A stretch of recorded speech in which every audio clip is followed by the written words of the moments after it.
안녕하세요. 매일 새로운 사연을 전하는 읽어주는 사연 라디오입니다. 구독과 좋아요, 많은 공유 부탁드립니다. 오늘의 사연 시작하겠습니다. 안녕하세요. 저는 결혼한 지 2년 된 20대 후반의 여성입니다. 창창한 앞길에 걸리적거린다며 저더러 신우딸 데려다 키우라는 무개념 시어머니 때문에 남편과 이혼하게 되었네요. 저는 전문대를 졸업한 뒤 곧바로 취직해서 2년 정도 중소기업을 다녔습니다. 그러다 혼자 시장에서 전집을 운영하시던 어머니가 손목을 다치시게 되면서 저에게 도와줄 수 있느냐 부탁하셨고, 그러다가 이참에 가게 일을 배워보면 어떻겠냐는 제안을 받게 되었습니다. 할머니 때부터 해오던 가게라서 남에게 팔거나 정리를 하시기는 싫으시다고 하셨어요. 마침 제가 다니던 회사도 벌이가 특별히 좋다거나 비전이 썩 좋은 편이지 않았기에 저도 이참에 한번 해볼까 싶어서 전집 일에 뛰어들게 되었네요. 다른 건 몰라도 시장 안에 있어서 손님도 항상 많았던 가게 때문에 제가 지금의 남편을 만나기 전까지 제 또래의 다른 누군가처럼 연애를 한다거나 할 여유가 없었습니다. 장사 때문에 정신없는 저를 이해해준 남편과 연애를 시작하고 그 자상함에 결혼까지 하게 되었네요. 결혼 이야기가 오가면서 당연히 양가 식구들에게 서로를 소개하는 자리를 갖게 되었고, 거기서 처음으로 남편의 누나를 만났습니다. 저보단 6살이 많고 남편보다는 2살이 많은 신우는 남편 말에 의하면 집안의 기둥이라고 하더라고요. 명문대를 나와서 대기업을 다니고 있었던 미혼의 신우는 남편의 표현을 빌리자면 시부모님께 한 달에 생활비로 200만 원씩 드리는 대단한 딸이었습니다. 하지만 신우와 제 사이는 처음부터 그렇게 좋지 못했네요. 처음 남편 집에 갔던 날, 신우와 시어머니 두 분 다 빵을 좋아한다 하길래 유명한 베이커리에서 케이크를 사갔습니다. 집 안으로 들어서자 시부모님이 오는데 힘들지는 않았냐며 저를 환대해 주셨습니다. 긴장을 많이 한 상태였는데 다정히 맞아주셔서 한숨 돌릴 수 있었어요. 그렇지만 신우가 등장하자마자 분위기가 급변하더라고요. 신우는 차 타고 에어컨 쐬면서 시원하게 왔을 텐데 고생은 무슨 고생이냐며 한마디를 하더군요. 그리고는 온 가족이 모여서 서로 어색한 분위기도 풀 겸 간단한 이야기를 시작했는데 신우가 대뜸 남편한테 둘이서 수다 떨고 그럴 때 수준 차이는 안 나냐고 묻더라고요. 엄청 조심스러운 척 제 눈치를 살피면서도 제 학벌과 직업을 가지고 저를 무시하려는 의도가 다분했습니다. 저도 당하고만 있는 성격은 아니라서 시아버지께 시어머님이랑 이야기하실 때 수준 차이 같은 거 느껴지시냐고 물었습니다. 그러자 순간 찬물을 끼얹은 듯 분위기가 가라앉았어요. 시아버지가 부부 사이에 무슨 수준 차이냐고 허 웃고 넘기시더라고요. 제가 그러니까요라고 한마디 맞장구를 치니 신우가 얼굴이 벌개져선 자긴 밥 생각 없다고 방에 홀랑 들어가 버리더라고요. 결혼 후 얼마 지나지 않았을 때는 이런 일도 있었습니다. 원래 전집은 명절이 제일 바쁜데 일손을 구하기가 너무 어려워서 저뿐만 아니라 손목이 아프신 친정어머니와 이제 은퇴하신 친정아버지까지 모두 동원되어야 했어요. 게다가 저희 시댁은 차례를 지내지 않기 때문에 저는 남편에게 혹시 명절 당일날 점심 지나고 가면 안 되겠냐고 조심스레 물었어요. 다행히 남편도 장사 대목인데 그렇게 해야지라며 흔쾌히 그러자고 하더라고요. 저는 뒷말 나오지 않게 남편에게 시댁에 잘 이야기해달라고 신신당부를 했습니다. 하지만 명절 당일날이었어요. 열심히 장사를 하고 있는데 신우에게서 전화가 오더라고요. 바빠서 바로는 못 받고 1~2시간쯤 지나서 전화를 다시 걸었더니 대뜸 소리를 지르더라고요.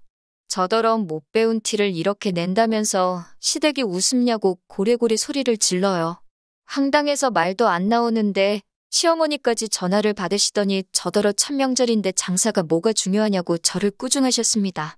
저로서는 너무 억울하고 화가 났지만 일단은 장사 마무리도 해야 했고 곧 시댁에 갈 거니까 가서 잘 설명드려야겠다는 생각으로 일단 몇 번이고 죄송하다고 말씀을 드리고 전화를 드렸습니다. 그리고 바로 남편에게 전화해 도대체 이게 무슨 상황이냐고 따졌더니 남편도 이해가 안 된다면서 분명히 시어머니가 괜찮다고 했다는 거예요. 거짓말 하는 거 아니냐고 하니까 자기가 무슨 덕을 본다고 거짓말을 하냐면서 아무래도 신우 때문인 것 같다고 그러더군요. 마치 어딘가 짚히는 게 있는 사람 같았습니다.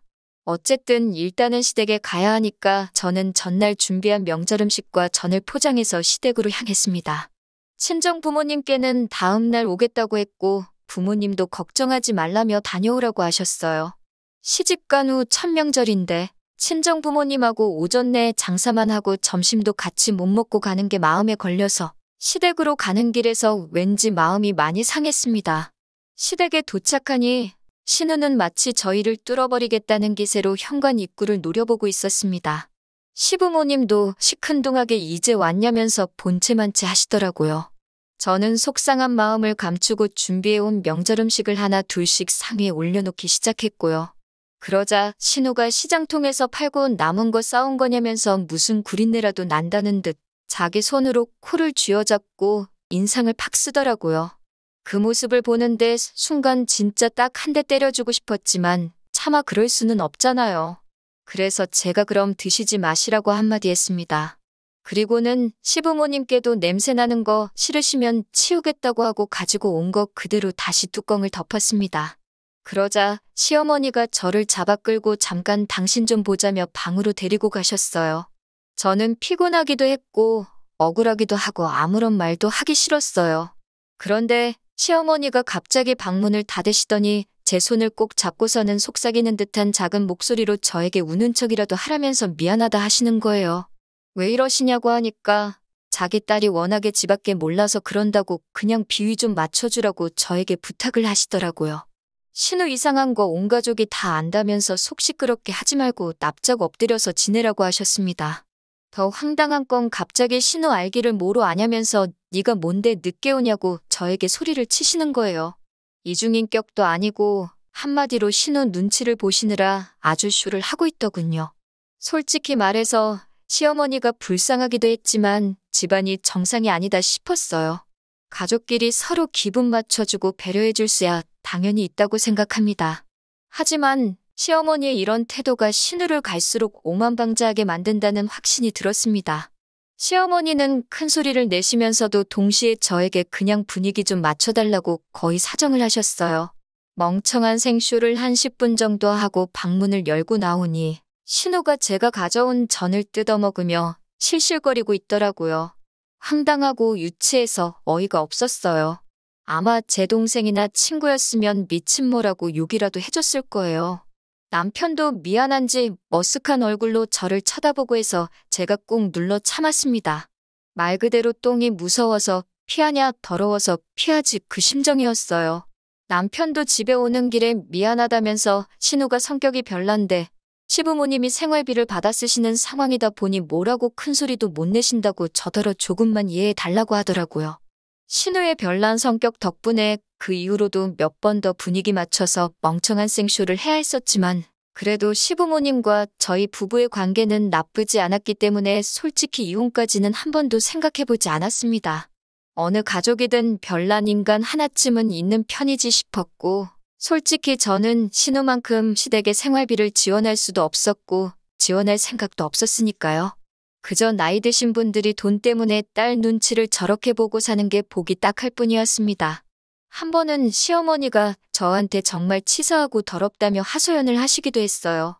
그래서 솔직히 뭐랄까요. 시부모님이 이해가 가기도 했고 우리는 한 팀이다 이런 생각도 했던 것 같아요. 지금 돌아보면 멍청하고 한심한 생각이었네요. 역시나 며느리는 며느리고 딸이 될 수 없었습니다.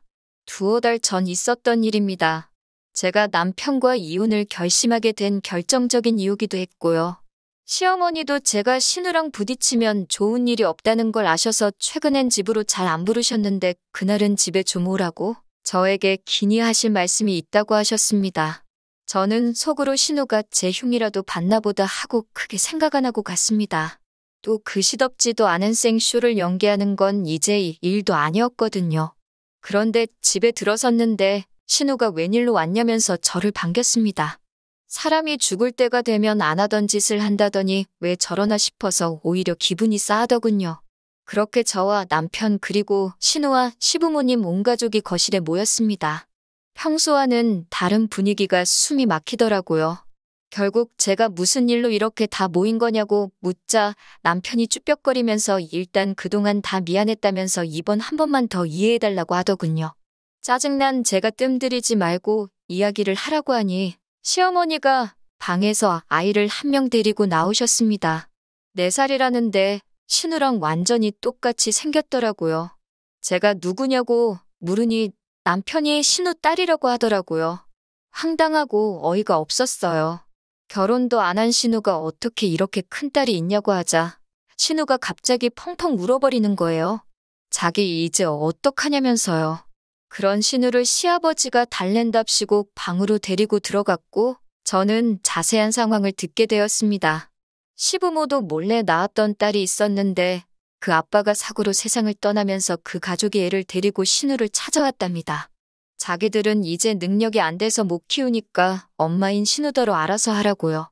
그러면서 시부모님은 결혼도 안 한 신우가 애가 있으면 앞으로 시집도 못 가고 어쩌냐고 그러시는 거예요. 그렇다고 우리 핏줄을 어디 남한테 보낼 수도 없지 않냐면서 제 눈치를 살피시더군요. 설마 막장 드라마에서나 보던 이야기를 하시려는 건 아니겠지라는 생각이 머리에 스치는 순간 시어머니가 저를 보며 그래서 말인데 저더러 키우면 안 되겠냐 하셨습니다. 호적에 올려야 학교도 가고 한다면서 미혼인 신우 호적에 올릴 수는 없지 않냐고요. 더 화가 났던 건 남편은 이 모든 상황을 이미 알고 있었더라고요. 남편은 정말 미안하다면서 자기도 신우가 너무너무 믿고 싫지만 한 가족인데 어떡하냐고 받아줘야 하지 않겠냐고 그러더군요. 제가 잃은 신우가 쳤는데 왜 제가 뒷수습을 해야 하냐고 그러자 시어머니가 저더러 너는 잃을 게 없지 않냐고 하셨습니다. 신우는 학벌부터 직업까지 소위 엘리트 코스만 살아왔는데 그런 인생의 오점을 남겨서야 되겠냐면서요. 그 말을 듣는데 얼마나 어이가 없던지요. 남편도 시어머니 거든다고 한다는 소리가 자기는 저를 볼 때 학벌이나 직업 같은 건 하나도 신경 안 썼대요. 하지만 신우가 자기처럼 마음 넓은 남자를 만난다는 보장도 없지 않냐면서 저더러 정말 운이 좋은 여자라고 그러더군요. 도대체 무슨 개소리를 하는 거냐고 결국 제가 소리를 확 질렀습니다. 그제서야 시어머니도 본색을 드러내듯이 아니 한 가족끼리 허물이 있으면 덮어주고 그럴 수도 있는 거 아니냐면서 그럼 다 늙은 우리가 애를 키우라는 거냐고 너무한다고 그러셨습니다. 저도 이때부터는 이 집구석하고는 끝이다라는 생각이 들어서 하고 싶은 말은 닥치는 대로 퍼부었습니다. 시어머니가 키우시던 신우가 키우던 제 남편이 키우던 어차피 다 자기 핏줄인데 그게 대체 무슨 상관이냐고 했습니다. 저야말로 피 한 방울도 안 섞인 남인데 왜 저한테 이러시는 거냐고요. 그러면서 남편한테도 그렇게 누나한테 당하고 살면서도 정신 못 차리냐고 그러면서 뺨을 때려버렸어요. 남편이 뺨을 부여잡고 주저앉아서 저를 멍하니 올려다 보더라고요. 그러자 시어머니가 저더러 욕을 하면서 시장통에서 장사를 하더니 하는 짓이 완전 산 것이 되었다면서 악을 쓰더군요. 저는 시어머니께 내가 그동안 당신들 어이없는 연기에 장단을 맞춰줬던 건 그래도 돈 몇 푼 때문에 딸 눈치 보고 사는 인생이 불쌍해서 눈 꼭 감고 어울려준 건데 이런 식으로 나를 깔아뭉개는 건 용서 못한다고 퍼부었습니다. 그러자 시어머니는 당장 저더러 이 집에서 나가라고 했고 저도 감사하다고 제가 바라는 바라고 맞받아치고는 뒤도 돌아보지 않고 나왔습니다. 그러자 남편이 따라 나오더니 정말 미안하다는 말밖에 할 말이 없다고 하더라고요. 제가 남편에게 정말 미안하면 너랑 함께 살면서 등신마냥 참고 살아온 내 인생이나 돌려내라고 보상하라고 울부짖었습니다. 지금 생각하니 한 마리 짐승이 따로 없었네요. 그러자 남편은 어떻게 해주면 되겠냐고 물었고 저는 지금 우리 사는 집 전세 보증금하고 자동차 전부 제가 갚겠다고 당신은 조용히 이혼 도장만 찍어달라고 했습니다. 그러자 남편이 한숨을 길게 내쉬더라고요. 제가 남편에게 변호사 고용해서 한번 진흙탕 싸움 해볼 거냐고 그래서 네 신우가 자식 있는 여자인 것까지 다 까발려 볼 거냐고 밀어붙였습니다. 저도 그땐 눈에 뵈는 게 없어서 앞뒤 생각 안 하고 다 말했거든요. 그러자 남편은 며칠 고민해보겠다고 했습니다. 그리고 엊그제 지긋지긋한 합의 이혼이 전부 끝났습니다. 남편은 시부모님께 신우 딸이니까 신우더러 키우라고 하라고 안 그러면 자기 진짜 이혼당한다고까지 말했답니다. 하지만 신우는 그랬다간 생활비고 뭐고 다 끊어버린다고 시부모님한테 협박을 했다고 합니다. 시부모님은 계속해서 남편에게 저를 잘 설득해보려고 하고, 그래도 양심이 남아있던 남편은 저랑 헤어지는 게 마지막으로 자기가 해줄 수 있는 배려라고 생각했다 하더군요. 그런 이야기를 들으니 남편에게 동정심이 생기긴 했습니다. 하지만 싸구려 동정심에 다시 제 인생을 팔 수는 없지요. 저도 신우가 애를 어떻게 할지는 모르겠습니다. 그깟 돈이 뭐라고 딸 버르장머리 하나 못 고치고 참 안타까운 인생인 것 같아요. 저는 당분간은 제 사업장인 전 집 운영에만 힘써볼까 합니다. 남편도 시댁도 생각만 해도 지긋지긋하네요. 당분간은 그런 소모적인 인간관계에 다시 빨려 들어가고 싶지 않네요. 저녁에 비가 온다는데 파전에 막걸리나 먹어야겠어요. 들어주셔서 정말 감사합니다. 긴 이야기 들어주셔서 감사합니다. 오늘의 사연은 여기까지입니다. 구독과 좋아요, 알람 설정해주시면 앞으로 더 좋은 사연으로 찾아오겠습니다. 감사합니다.